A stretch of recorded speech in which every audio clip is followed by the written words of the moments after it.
So over here you can see that I have the history tab right here. To access history tab, you can go around over here onto Windows and then onto history right here. So now if I were to go around and make any changes, let's say for example, if I were to go around and then select out this particular tool right here, I can move this around right here, move this around, then whatever I do is actually recorded in the history section. I can go around and let's say for example, crop this image out right here just like this. So let's say for example I go around and crop it, and over here you can see that in history everything is saved.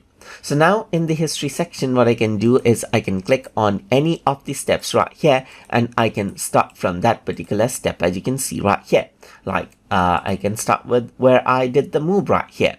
And now if I were to go around and do further changes right here, then what happens is that it simply goes around and then replaces out that section. I can go around, make a change right here, and you can see that from that section onward, you have that change. So instead of going undo through multiple steps, you can simply go around and select a particular step right here and move on to that section, just like that. And that is how you can work around with the history window or history option inside of Photopea. So hope you guys learned something as always.